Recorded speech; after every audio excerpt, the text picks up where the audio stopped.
Assalamualaikum warahmatullahi wabarakatuh. Saya Tita Fatin Fadila dengan NIM 2348. Di sini saya akan menjelaskan tentang PMK terbaru pemeriksaan pajak, apa yang berubah dan dampaknya bagi wajib pajak. Jadi yang pertama ada ketentuan umum pemeriksaan. Jadi pemeriksaan pajak sendiri ialah serangkaian kegiatan menghimpun dan mengolah data, keterangan, dan atau bukti yang dilaksanakan secara objektif dan profesional berdasarkan suatu standar pemeriksaan. Pemeriksaan pajak itu menjadi dua. Yang pertama pemeriksaan bukti permula, yaitu pemeriksaan yang dilakukan untuk mendapatkan bukti permulaan tentang adanya dugaan telah terjadi tindak pidana di bidang perpajakan. Kemudian yang kedua pemeriksaan ulang, yaitu pemeriksaan yang dilakukan terhadap WP yang telah diterbitkan surat ketetapan pajak atau surat ketetapan pajak bumi dan bangunan dari hasil pemeriksaan sebelumnya. Kemudian yang kedua membahas tentang kewenangan, tujuan, tipe, ruang lingkup, dan kriteria dari pemeriksaan.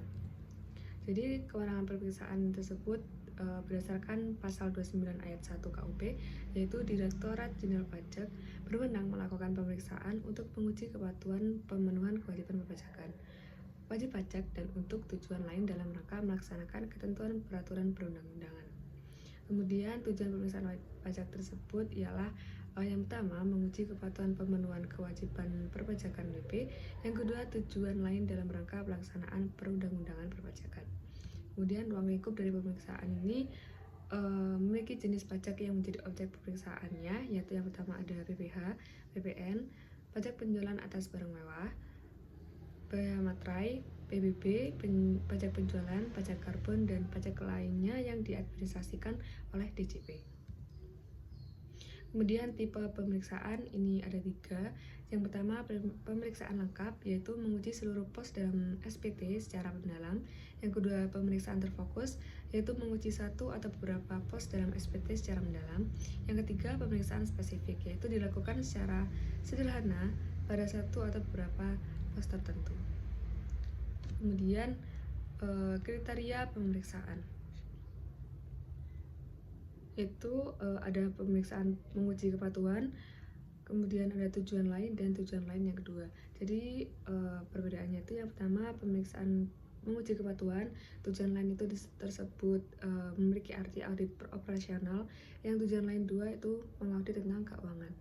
Jadi pemeriksaan menguji kepatuhan itu pemeriksaan yang menguji kepatuhan terfokus pada memverifikasi apakah satu entitas, organisasi, atau individu tersebut telah mematuhi aturan, regulasi, kebijakan internal, atau standar hukum yang sudah berlaku. Kemudian kalau yang tujuan lain atau audit operasional itu bertujuan untuk mengevaluasi efisiensi, efektivitas, dan ekonomi operasi suatu organisasi.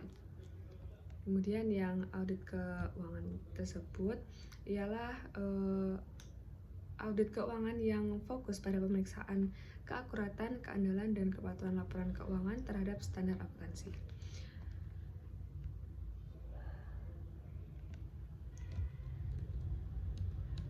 Kemudian masuk pada standar pemeriksaan. Jadi standar pemeriksaan ini menjadi 3 bagian. Yang pertama standar umum, yaitu pemeriksa pajak harus mendapat pendidikan dan pelatihan teknis yang cukup serta memiliki keterampilan sebagai pemeriksa pajak. Kemudian pemeriksa pajak itu harus memiliki integritas dan independensi dalam melaksanakan tugasnya. Yang kedua, standar pelaksanaan. Jadi persiapan yang sesuai dengan tujuan pemeriksaan, pengujian berdasarkan metode dan teknik pemeriksaan. Kemudian hasil temuan tadi berdasarkan bukti yang kuat dan berkaitan serta berdasarkan ketentuan perundang-undangan di bidang perpajakan. Kemudian pelaksanaan di kantor Direktorat Jenderal Pajak atau di tempat tinggal atau tempat kedudukan wajib pajak, tempat kegiatan usaha atau pekerjaan bebas wajib pajak, lokasi objek pajak dan objek pajak bumi dan bangunan, dan atau tempat lain yang dianggap perlu oleh pemeriksa pajak.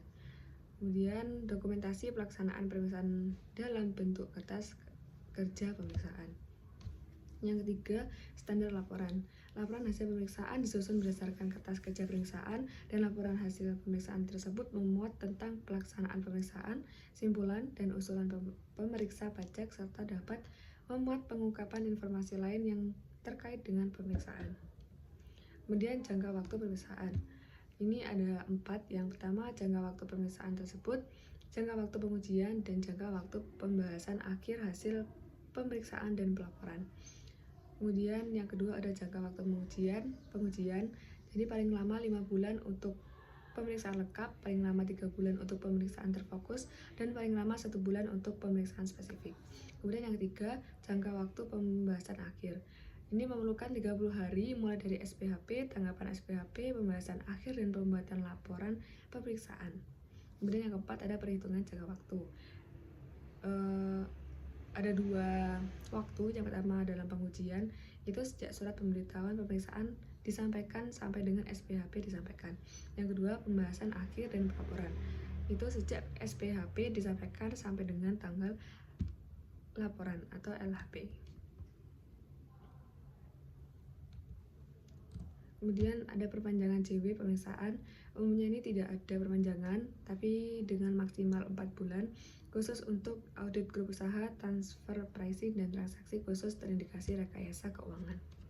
Kemudian pemeriksaan spesifik atas dasar konkret, itu 10 hari JW pengujian, 10 hari JW pembahasan akhir atau pelaporan, dan tidak ada perpanjangan. Kemudian ada JW pemeriksaan tujuan lain maksimal 4 bulan, tidak ada pembahasan akhir, dan tidak ada perpanjangan.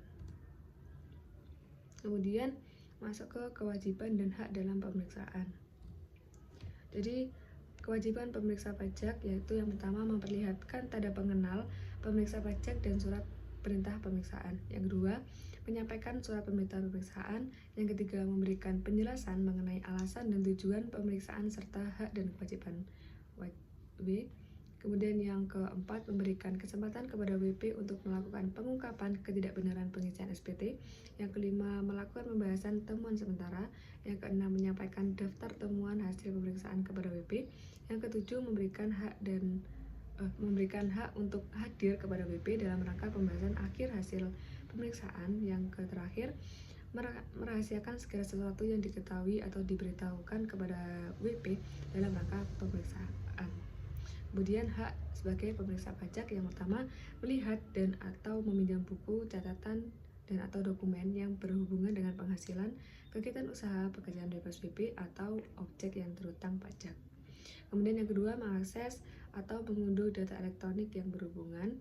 Yang ketiga, memasuki dan memeriksa tempat atau ruangan barang dan barang yang tidak bergerak yang dipandang perlu. Kemudian yang keempat, meminta data, informasi, atau keterangan dari penjelasan alisan ataupun tertulis dari WP.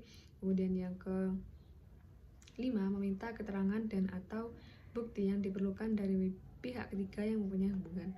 Yang keenam, melakukan penyegelan tanpa atau ruang tertentu serta barang bergerak dan atau tidak bergerak. Yang terakhir, meminta bantuan guna kelancaran pemeriksaan. Baik, itu saja dari saya. Terima kasih. Wassalamualaikum warahmatullahi wabarakatuh.